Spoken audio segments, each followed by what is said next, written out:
is Adams Minor, and together we'll be taking you through the stories making headlines tonight. Do keep your comments coming in through our SMS line 21144 and GBS TV Africa on all our social media handles. To begin our bulletin, the Kenya National Union of Teachers has formally issued a strike notice to the Teacher Service Commission, announcing that industrial action will begin on the 26th of this month. This follows yesterday's filing of a labor dispute with the Ministry of Labor. Here are the details. Solidarity. Nyanza region. Solidarity. The Kenya National Union of Teachers has issued a fresh 7-day strike notice to the Teacher Service Commission following successful conciliatory talks on Thursday. Despite efforts by the Ministry of Labor to mediate, no resolution was reached. Teachers shall not, and teachers shall down their tools. Yes. Teachers shall withdraw their labor. Yes. And schools will not open. Yes. In their 116 branches. The union's Secretary General, Collins Oyu, announced that the union had formally communicated their grievances to both the Teacher Service Commission and the Ministry of Labor.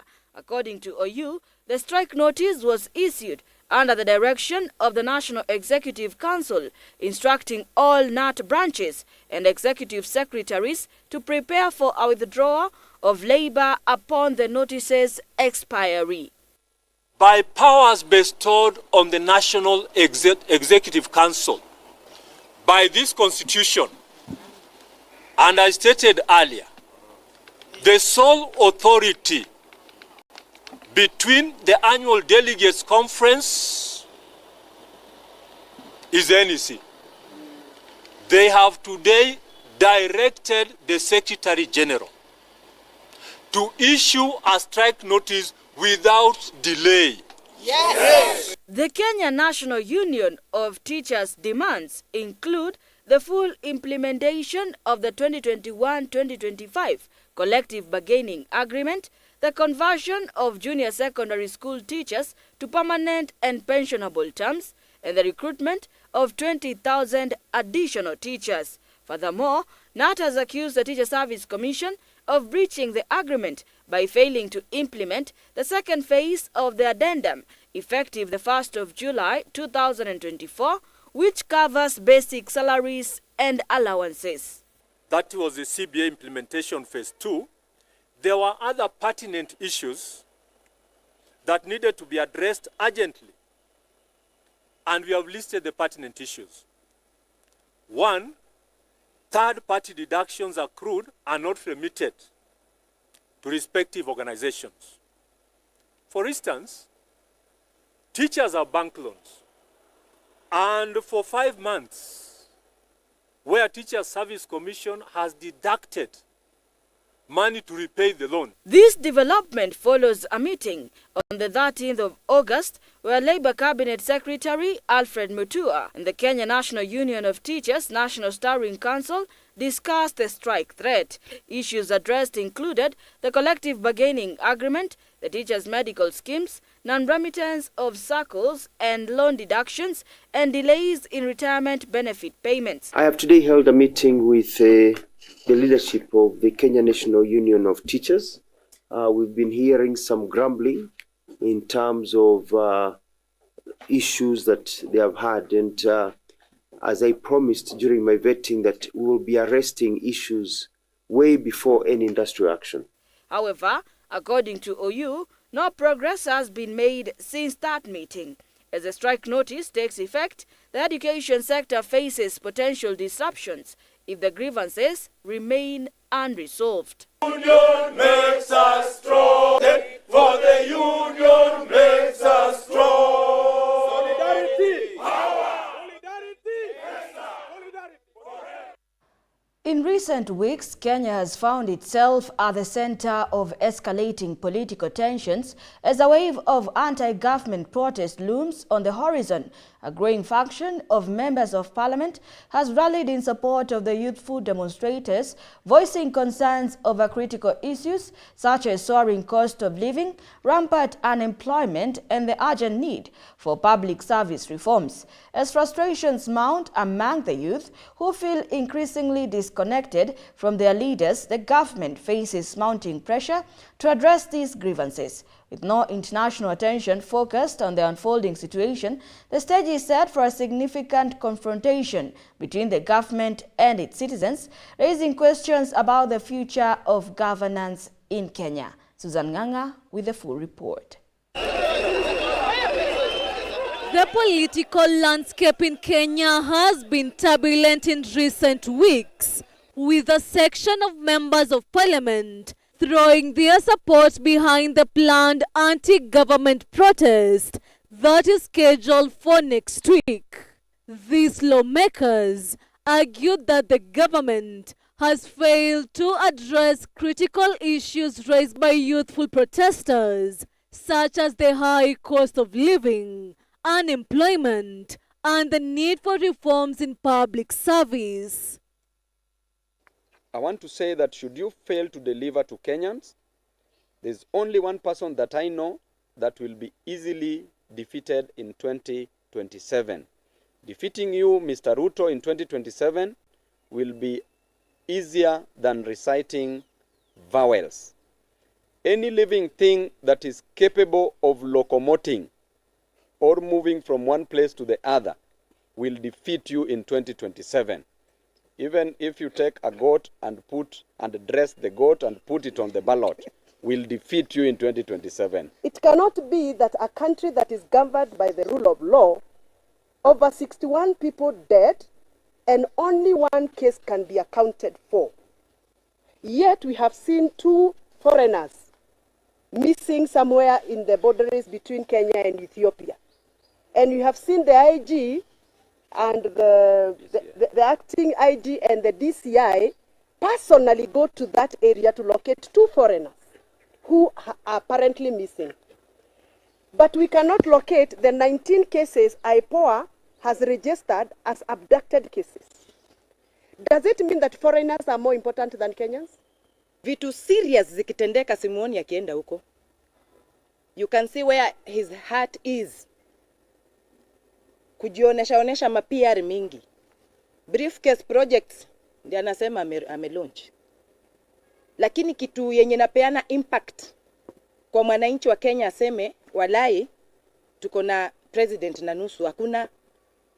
The members of parliament have made it clear that they stand in solidarity with the youth, asserting that they will not be intimidated by accusation of inciting unrest or funding protest.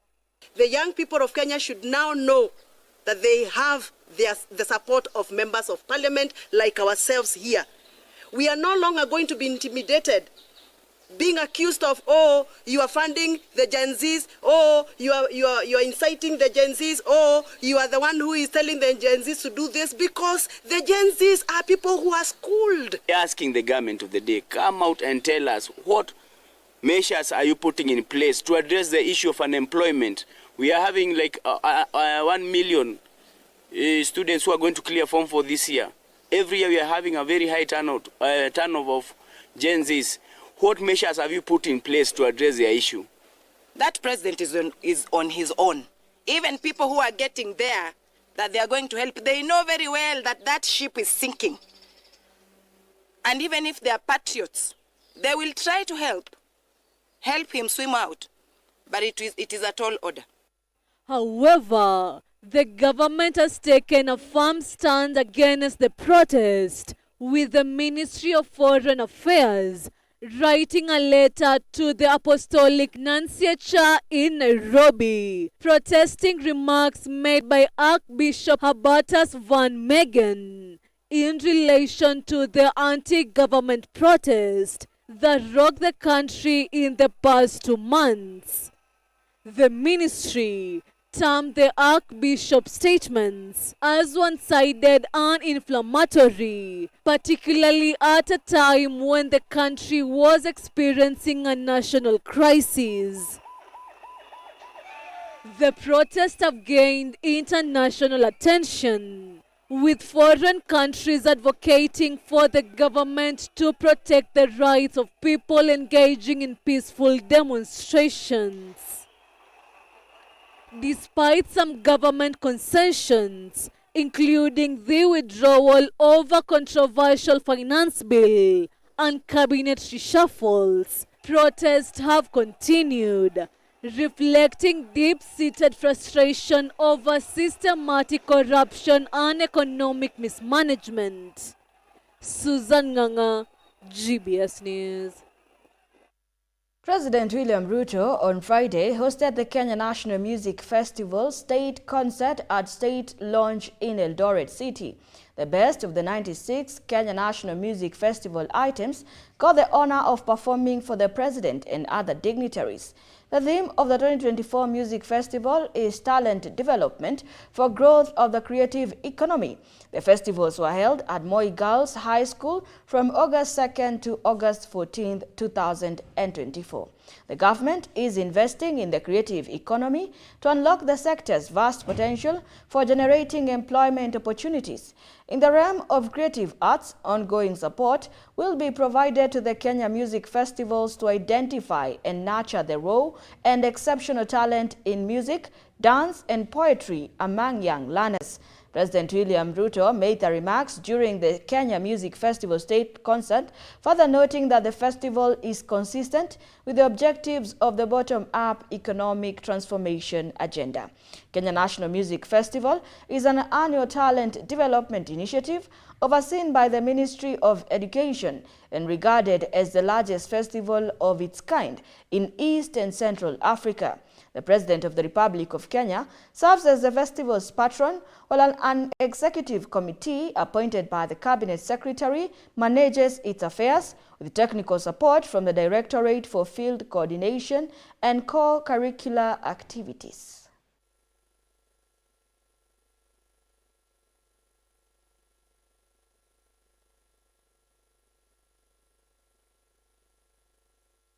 On the creative economy can neither be gainsaid nor overstated. It fosters local talent, promotes economic growth, preserves our cultural heritage, and builds a sustainable creative system. Additionally, it provides our learners with the opportunity for international exposure, preparing them to compete on the world stage. Truly fitting that as we celebrate the conferring of city status on Eldoret, this new city also plays host to the National Music Festival. This great occasion is a testament to the limitless potential and talent that resides in nation. What was supposed to be a normal night in Kenya for David Lee and his mother-in-law, Sok Shon, two South Koreans missionaries in Kenya, turned out to be their worst nightmare. They found themselves in the center of a kidnapping on the night of August 12, 2024, in their residence within the Order Mission Church Secondary School compound in Moyale, Marsabit County. Armed with rifles, the assailants forcibly entered their home around 9 p.m. and abducted the victims immediately. After the incident, a rapid multi-agency search and rescue operation was launched and 8 suspects, including 6 Ethiopian nationals, have been apprehended so far.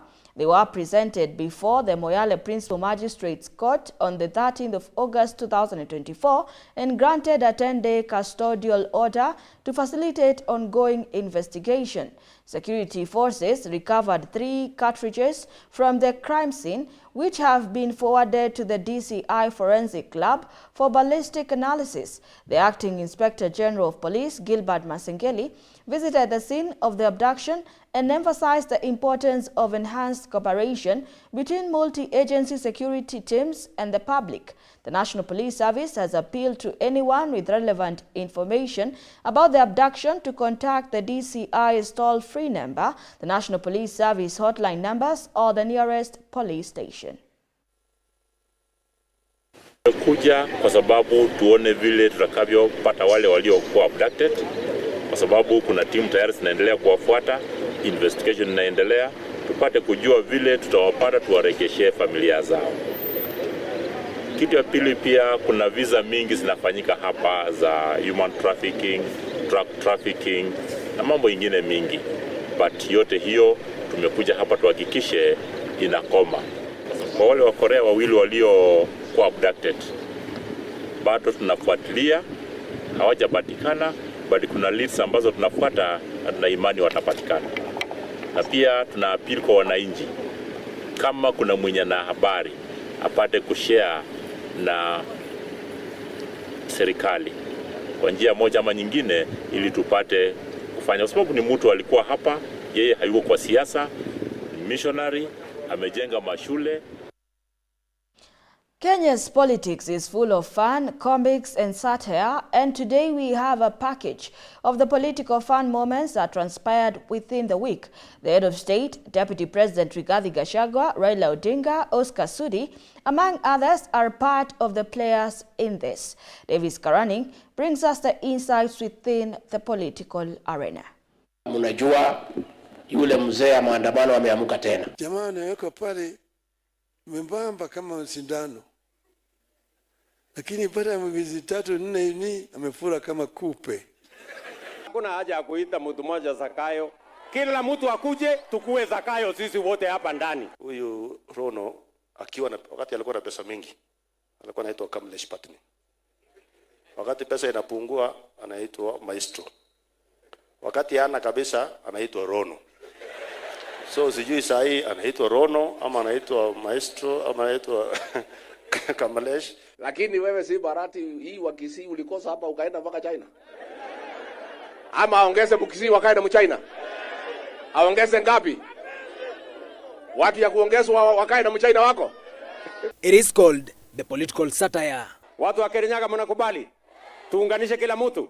Kila mtu akuje hapa. Tulipe ushuru pamoja. Tufanye maendeleo pamoja. Tulipe madeni pamoja. Wale wanakubali na mimi jameni nione kwa watu. Ndio. Unajua hawa watu waliniita ati mimi Zakayo. Sasa mimi nauliza nyinyi, kwani hii pesa inaokotwa ya Kenya inaenda kwa akaunti ya Ruto? Si inaenda treasury? Treasury si huko ndio sisi wote mambo yetu inaelekea huko. Sasa hakuna haja ya kuita mtu mmoja Zakayo. Kila mtu akuje tukue Zakayo sisi wote hapa ndani. Whenever they speak, they don't mean what they say, but instead they say what we want to hear. And Odinga. Many thanks for joining this live broadcast. We have a lot lined up for you in our news segment tonight. But first, let's take a quick break. We'll be right back with even more. Hello everyone! Welcome to Fun. Alright class, friends, do you know what we're going to make today? Yes, we're going to make a star. Now let's begin our class. Time to make. First, you're going to fold your paper into triangles.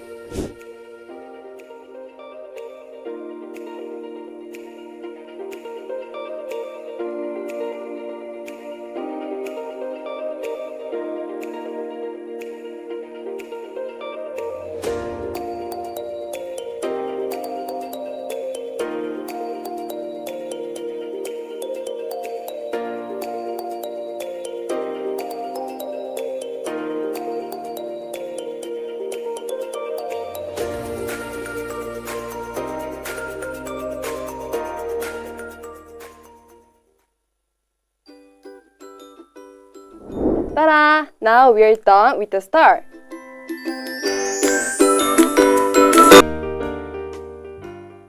Today, your art, it was all about modeling and fashion, and it's introducing our guests for today. Yanzia wapi your modeling career, like your modeling journey, where did it all start?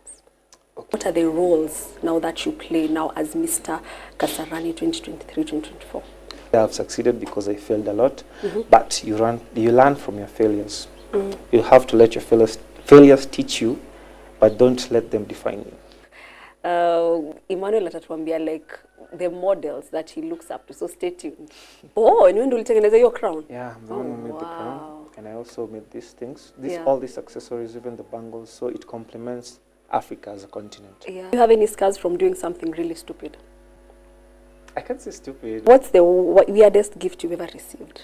Weirdest gift? Okay. And what will you tell your 16-year-old self? Say even you umefika nayo Mr. Kasarani, what will you tell 16-year-old self akikuona sai?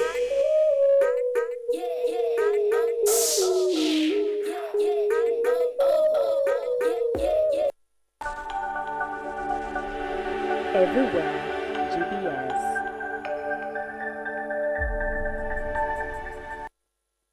Welcome back. You're still watching GBS News 9.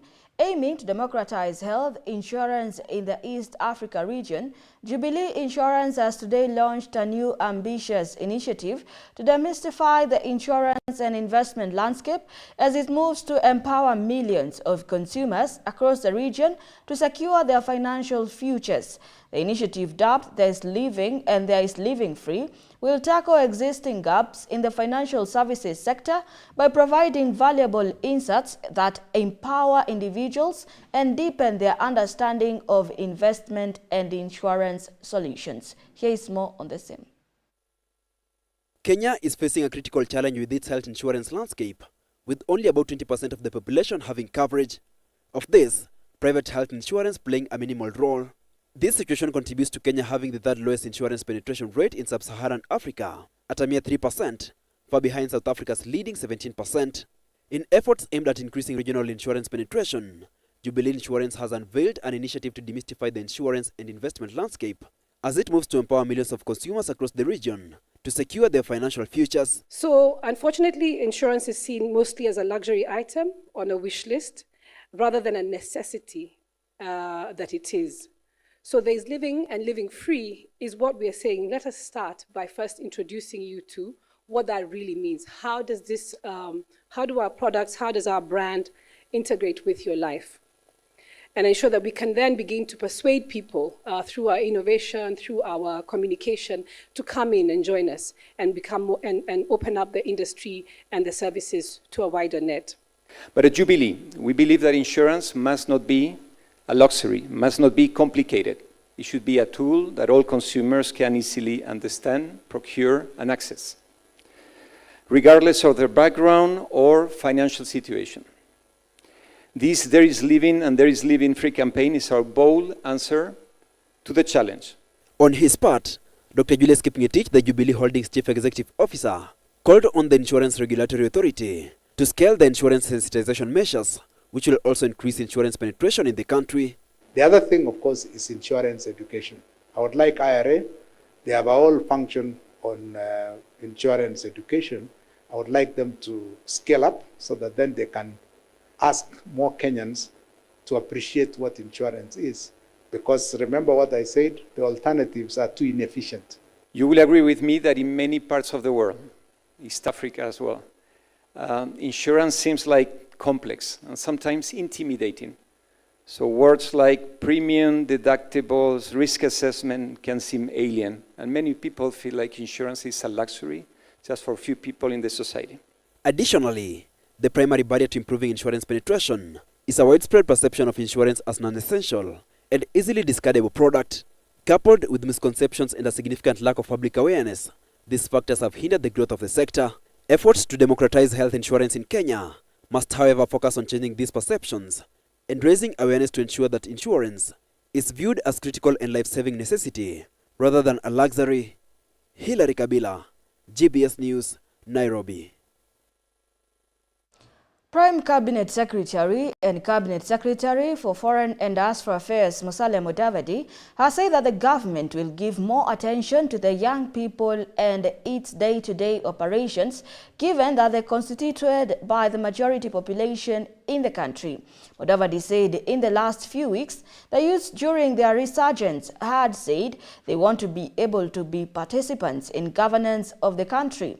Mudavadi said the government was keen on creating jobs for the young men and women internally and at the same time was busy securing for them jobs out of the country to ensure that their energies are channeled. Speaking in his office after he met a delegation from the Oslo Center led by its founder member and former Prime Minister of Norway, Kjell Magne Bondevik, the organization's executive director Finjar Rode and Dr. Mohammed Al-Lassam, Secretary General of Muslim World League, Mudavadi said the youth needed to know that they also operate guided by the Kenyan Constitution and its confines.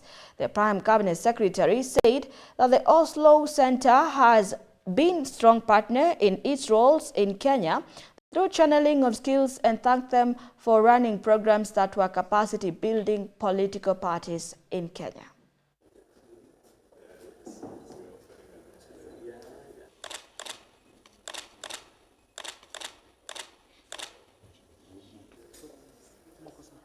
As founder of the Oslo Center and former president, I'm also proud of how the center has developed over the last years, and now organizing this big youth forum yesterday.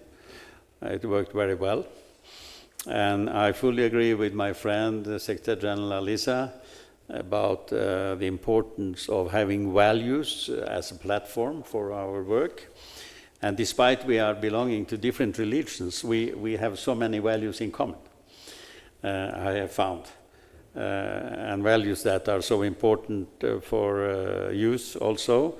And we have a good cooperation now between Muslim World League and the Oslo Center in several aspects. So let me just say that Oslo Center has worked with youth in the civil society, also contributed to these youth assemblies in Mombasa, in Kuala, in Lamu, but also worked with youth wings of the political parties. And consequently, in this way also approached the political parties themselves. لدولة الرئيس الوزراء هذه الكلمات الطيبة. Thank you, Your Excellency, for your kind words and also your keen interest on the forum that was held yesterday. Of course, Oslo Center chose Nairobi for a very specific reason because of the youth that are here in Nairobi. And as we know, the youth, they are the future of the countries and the future of this world. So it's an obligation upon us to give the required care to young people and to rectify their path that they are on. Because as we said yesterday in the conference, that when we are engaging with the youth, there are two parallel lines that we should engage with them. There is the line of giving them knowledge, and also the other one, which is teaching them values. And when I talk about values, I'm talking about the shared values that we have in common and the international values that we are accustomed to. So they must have these values, because as we know, knowledge without values can be dangerous. And among these values also the national values or the patriotic values in a country. As we know that knowledge without values can lead to many evils. فلابد أن يكون لدى الشباب هذه القيم. The Oslo Foundation has been a strong partner in various governance programs for different entities, whether it is political parties, whether it is members of the civil society, other organizations. They have been very, very supportive in helping them sharpen their skills on various areas. And the area you were addressing yesterday, Your Excellency, is so important, because in the last few weeks we have seen a resurgence of the youth energy. They want more involvement, they want to speak more, they want to be able to be participants in the governance of their country. So we need to give them special attention because they constitute 70% of our population.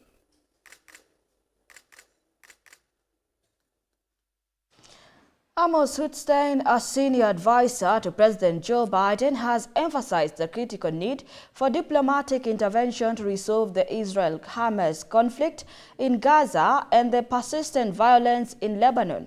Hochstein, who also had been conducting shuttle diplomacy between Lebanon and Israel for several months, warned that as tensions continue to rise and daily conflicts persist, the likelihoods of accidents and mistakes increases, potentially leading to the unintended targets being struck and escalation spiraling out of control. Here is the full report. Daniel Angat, a resident of Emurua Dikil, voices concern, noting that the facility designated as a level 4 hospitals includes radiology, theatre and mortuary sections, none of which are currently functional.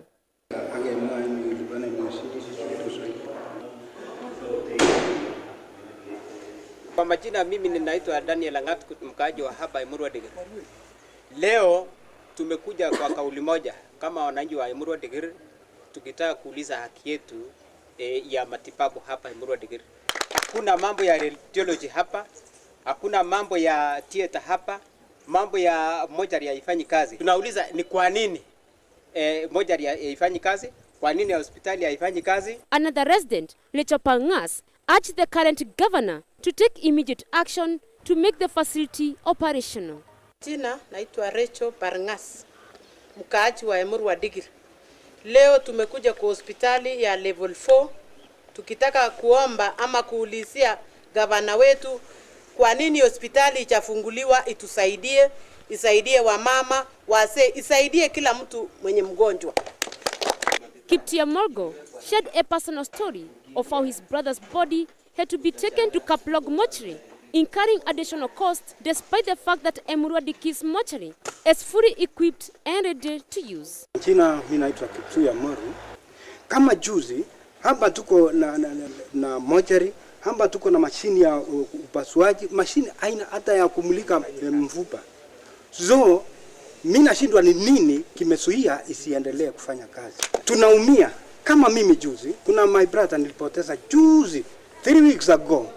Nilipeleka hospitali mbalimbali lakini mwisho alikufia Kaplong Hospital.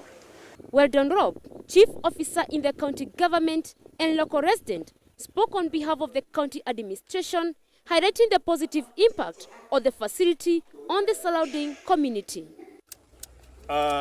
Kwa majina mimi naitwa Weldon Rob, mimi ni chief officer katika serikali ya county ya Narok.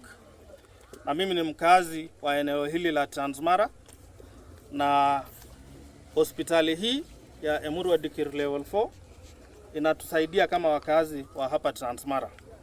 Tunashukuru Gavana Ntutu kwa sababu alipopata hii hospitali ilikuwa imeanzishwa, hakunyamazia.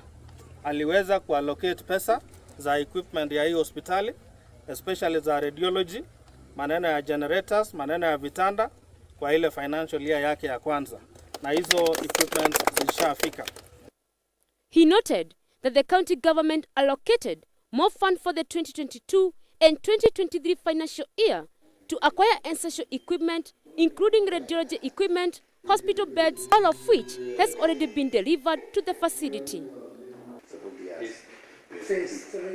Dr. Bran Kibet, the medical officer of the Health for Emurua Dikir, reported a significant progress, noting that the county government has committed to providing 3-phase power. Securing us a 3-phase power. Much has been done, quotation has been done, the remaining bit was payment, and the county has also committed that it's going to do within the next 2 weeks the payment and transition to level to a 3-phase. Yeah. Because as you've noticed, we don't have power there. But the guys are ready, are just on the starting point, they're just awaiting connection to power so that they can come and do the installation for our child. He mentioned that the generator had been paid for and is awaiting delivery from the supplier. He added that the county government has also promised to hire additional staff to support the facility. Periskego, GBS News. And that report was addressing residents of Emurua Dikir who are expressing frustration over a 300 million health facility that has remained abandoned for several years. The facility, initiated by former President Uhuru Kenyatta in 2017 and commissioned by former Governor Samuel Tunai, was intended to serve the local community. However, despite being fully equipped with the state-of-art facility, it remained non-operational. Moving on, in Goma, Democratic Republic of Congo, medical teams are racing to identify the rising mpox, that is the monkeypox, cases as the WHO, also known as the World Health Organization, declares the outbreak as a global emergency. A new, deadlier strain of mpox is spreading, causing milder symptoms that are harder to detect. Health authorities are urgently seeking international support to control the outbreak and prevent further loss of life. 9 confirmed cases have been reported, raising concerns that individuals may avoid treatment due to fear of isolation. The Africa CDC has labeled the situation a public health emergency with over 500 deaths this year. From Friday to today, we have up to 9 confirmed cases of monkeypox. People who come with suspicious lesions, we isolate them first, then take the sample for testing. We're worried because we don't feel the government is mobilizing and concerned about the best way to try and control this epidemic, which is threatening the Congolese population. The WHO declared the mpox outbreaks in Congo and elsewhere in Africa. We have a large number of cases. The cases are increasing. The mortality rate is higher than we would tolerate.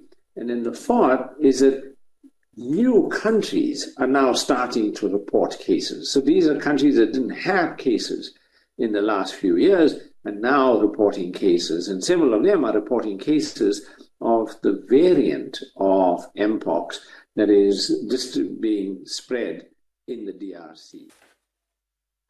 Do keep your comments coming in through our SMS line 21144 and GBS TV Africa on all our social media handles. That report brings us to our international news, but first let us take a quick commercial break.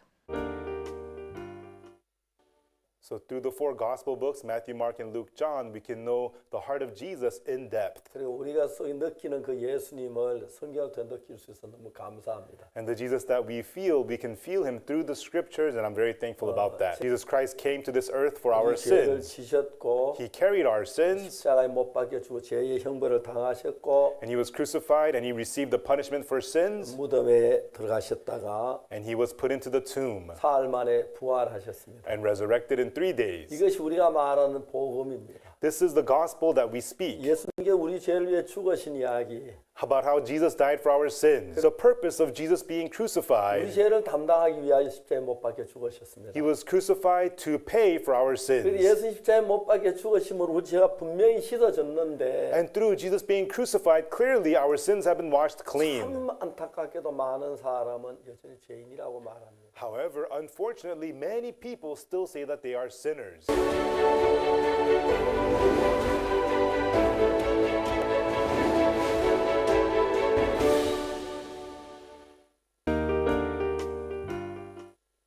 Kenya ukiwa na depression ni kupenda kwako.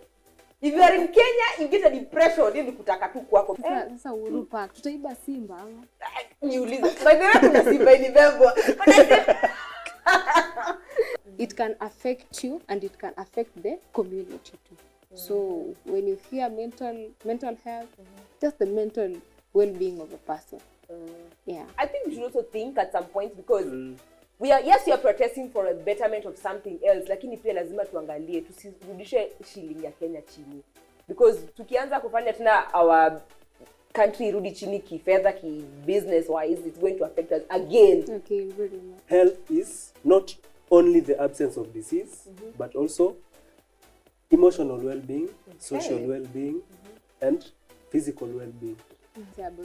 They were jobless, jobless even before before they I became became the president. Hey, man. But bado tungoje Tuesday na Thursday.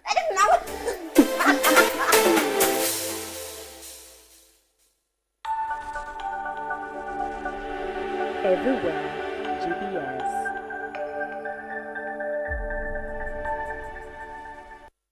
Welcome back to the broadcast, and now to matters international news. Algeria is grappling with severe water stress, but innovative solutions are on the horizon. Among the most significant projects is the Cap Blanc seawater desalination mega plant designed to drastically improve water availability for millions and support industrial needs in Oran and surrounding areas. Scheduled to commence operations in December 2024, the Cap Blanc plant will be a game changer for the region, enhancing Algeria's ability to manage its water resources amidst the growing demand. The project involves the construction of a 300,000 cubic meters. Joy Kuria with that report.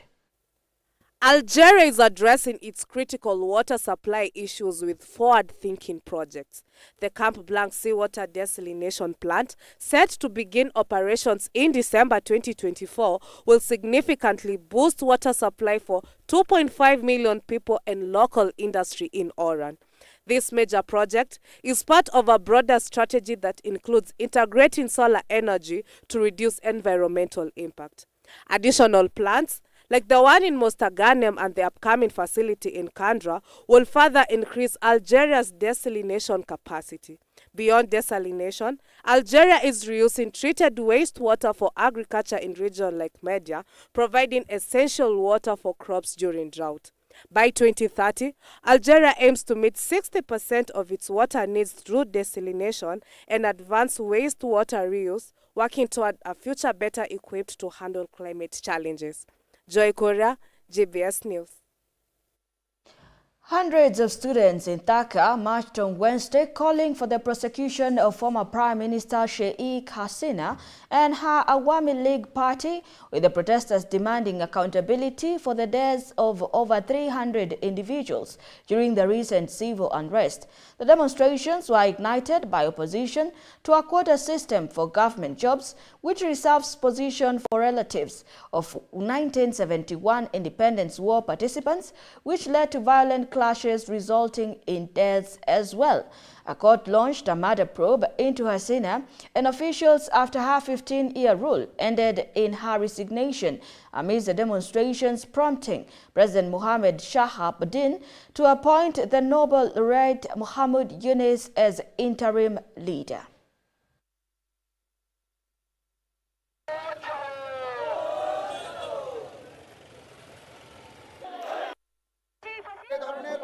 As you can see, there is a condition here. There is no scope to showcase personal or political honor.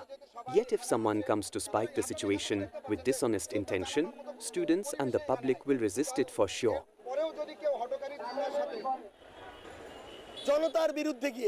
We, the students and people who waged a mass upsurge with the sacrifice of thousands of people and brought new independence, will sacrifice more lives if we need to, but we will not allow this counter-upsurge.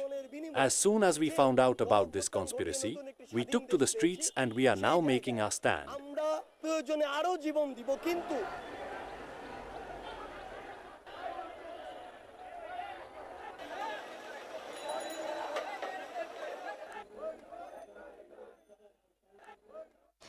South Sudan is currently deemed unprepared to embrace its first post-independence elections scheduled for December 22nd this year, according to Nicholas Haysom, the United Nations envoy for the country. During a briefing to the UN Security Council, Haysom underlined that ongoing consultations among political stakeholders complicate the situation, making it challenging to consider the announced election date as a definitive timeline without addressing other critical factors. This election is significant as it would be the first since South Sudan gained independence from Sudan in 2011, following a protracted conflict that resulted in approximately 400,000 deaths. The elections are intended to fulfill a peace agreement established 5 years ago, aimed at stabilizing the nation after years of civil strife largely driven by ethnic divisions. Here is that report. to be the first since South Sudan gained independence from the Sudan in 2011 after a long conflict, is meant to be a culmination of a peace agreement signed 5 years ago to put the world's newest nation out of a civil war largely based on ethnic divisions. Fighting between forces loyal to the current President Salva Kiir battled those loyal to the current Vice President Liam Machar, killing some 400,000 people. Last December, Hesson outlined a series of conditions needed to hold a credible and peaceful elections. In April, he told the Security Council the parties had not implemented a critical mass of the key steps for the free and fair elections. On a positive note, he said the Election Commission has started assessing the ground-level infrastructure and facilities required for a conducive environment for conducting election, and 29 political parties have been registered. South Sudanese Ambassador Cecilia Adeng said that while the country has made a significant stride, including the allocation of funds to the National Election Commission, the Political Party Council, and the National Constitutional Review Commission, recognize that the benchmark for holding the election still need to be fully met. Periskego, GBS News. Algerian Olympic boxing champion Imen Khalif spoke out about the scrutiny she faced during the Paris Games after winning gold in the women's 66-kilogram category following her opponent Angela Karini's withdrawal, rumors emerging which questions Khalif's gender, appealing that she was transgender.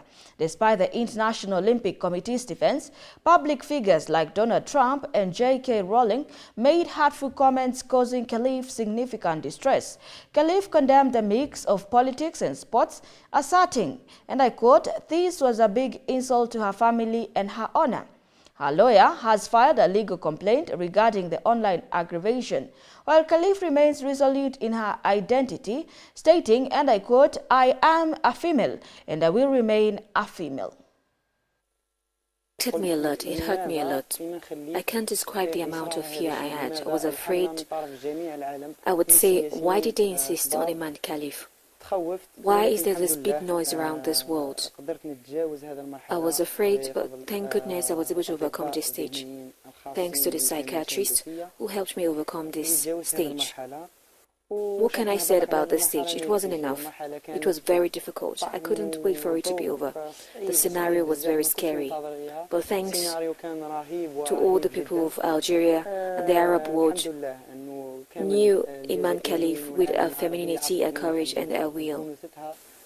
Honestly, I don't like mixing politics with sport, but they've brought it into sport. Sport and politics are two separate things. These politicians have been unjust to me. They don't have the right to say that I'm transgender. This is a big insult to my family, to my honor, to the honor of Algeria, to the women of Algeria, and especially to the Arab world. The whole world knows that I'm a Muslim girl. If someone apologizes to me, I will accept the apology. To those who don't apologize, I send a message. I'm a female, I will remain a female, and my honor comes before everything.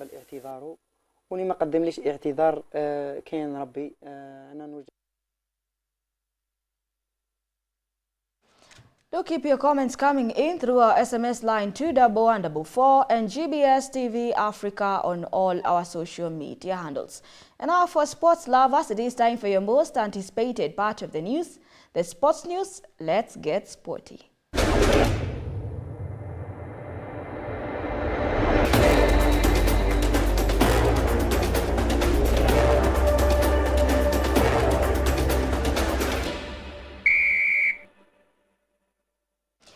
Members of Parliament have urged the Kenyan government to enhance the country's involvement in a broader range of sports at future Olympic Games, following a standing ovation for Team Kenya's impressive performance at the recent Paris Olympics. The members of Parliament highlighted the importance of investing in diverse sporting disciplines for improved representation and sustained global success.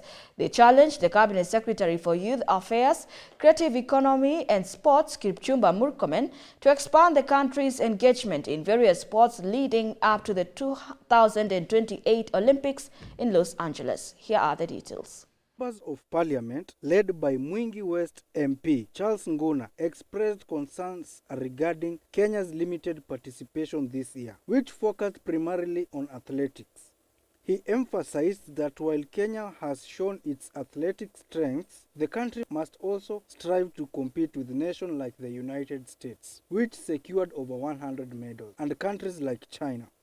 Charles Nguna commended Faith Kipyegon for her remarkable achievement in the 1,500 meters women's race, where she not only won gold but also broke the Olympic record. Charles Nguna remarked that Kipyegon's success is unprecedented and deserves recognition. NDB's MP, Dr. Robert Pukose, acknowledged that it is essential for the new Cabinet Secretary for Sports to widen the scope of sports representation ahead of the next Olympics. He also pointed out the potential in traditional sports from communities like the Turkana and Pokot, suggesting that athletes skilled in events such as spear throwing and shot put should be included in future Olympic training programs. Baringo women representative Florence Jematia expressed disappointment with Team Kenya's overall performance in this year's Olympics, noting a decline in the bragging and acknowledgement of Kenyan athletes compared to the past. Sotik Member of Parliament Julius Sigei emphasized the need for the National Olympic Committee of Kenya to adequately prepare athletes for the next Olympics and diversify into other sports. He lamented the loss of traditional strength in events like the 10,000-meter and 3,000-meter steeplechase, urging the country to broaden its focus for future success. Sigowet and Soin Member of Parliament Justice Kemei called for a re-evaluation of Kenya's sports strategy, given the stiff competition from nations such as the USA and Ethiopia. Tinderet MP Julius Meli emphasized the urgency of reclaiming Kenya's dominance in long and middle distance events, which the country is gradually losing to its neighboring rivals. He also proposed that successful Kenyan athletes abroad should be brought back and celebrated, fostering a supportive environment that enables them to compete for Kenya. Kiambu MP John Waithaka raised critical concerns regarding the trend of Kenyan athletes migrating to other countries for better opportunities. He highlighted the case of Winfred Mutile Yavi, a Kenyan-born athlete who now represents Bahrain and won gold in the 3,000-meter steeplechase at the Paris Olympics. Keses MP Julius Ruto called for accountability from Sports Federation, blaming them for the recent subpar Olympic performance. He expressed concern over the overall training and selection process. Funyula MP Wilberforce Oundo pointed out that the country is losing its traditional strength in athletics. He urged Athletics Kenya to invest in retired athletes, suggesting that they could serve as brand ambassadors to promote sports globally. The MP's collective call to action reflects a renewed commitment to enhancing Kenya's sports representation on the world stage and ensuring that the country is prepared to compete effectively at future Olympic Games. Reporting for GBS TV, I am John Kinyanjui. The government will work with all stakeholders to develop a policy that will address the challenges hindering Kenya's progress in sports. President William Ruto has said. The president expressed concern that many athletes in the country are increasingly being pushed by other countries that have studied, learned and perfected the skills of the detriment. He said the national and county governments will work closely with the Sports Federation among other players to develop sports policy framework that will address the gaps in all disciplines. Speaking when he held the breakfast reception for the Kenyan Olympics team that represented the country in Paris, France at Eldoret State Launch on Thursday, the president pointed out that the sports fund was established to take care of the welfare of the sports people and the sports. He gave an undertaking that the fund will not be used for other purposes, adding that it will be used to cater for the welfare of the sportsmen and women who he described as the greatest ambassadors of the country. President Ruto congratulated the team that said the athletes had made Kenya proud. Faith Kipyegon and Beatrice Chebet left the Eldoret State Launch with the best smiles of the lot as they banked in handsome amounts from their conquest at the Olympic Games after being rewarded by President William Ruto. Kipyegon walked home with a 5 million Kenya shillings after being rewarded 3 million for her 1,500 meters gold and 2 million for her 5,000 meters silver. Chebet clinched 2 gold medals and walked home with 6 million. Emmanuel Wanyonyi, 20 million, and the newly crowned Olympic champion in the men's 800 meters, walked home with 3 million. Bronze medalists were awarded 1 million Kenyan shillings each. Morning in that even as we set standards very high for ourselves, let us remember. Unfortunately, this morning is a great morning, ladies and gentlemen, as I receive Beatrice, Faith, Emmanuel, Kwemoy, Obiri, and all the good people. These people are great Kenyans. It is not always that on a global stage, a country is celebrated. It reminds us as a country what we can achieve together. I want to persuade us as Kenyans to celebrate our successes. We are a great nation. I know we set standards, very high standards for ourselves, but I also want to dare say that even as we set standards very high for ourselves, let us remember to celebrate our achievements. Let us remember to celebrate our success. It is not always that you become number one in Africa. It is not always that you become number two globally in athletics. It is a major feat. Even as we criticize ourselves, we must remember to celebrate our success. I celebrate all of you. We will make sure that we give you due recognition and the efforts you make, the sacrifices you make. We will, to the extent possible as government, try to recognize and reward those efforts that you're making. I have given very clear instructions to the ministry on the kind of reward system, Waziri, on how, so that, more young people can understand that there is something in sports and the sports can be a career. You are a great, please provide mentorship.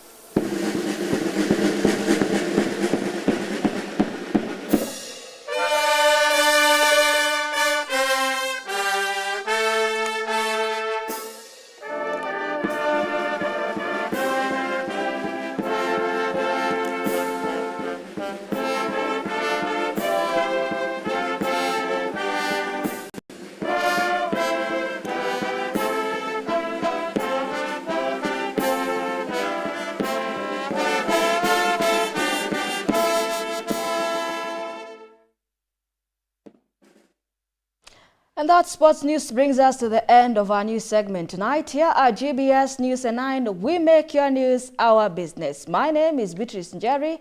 Our sign language interpreter is Adams Minor. Good night.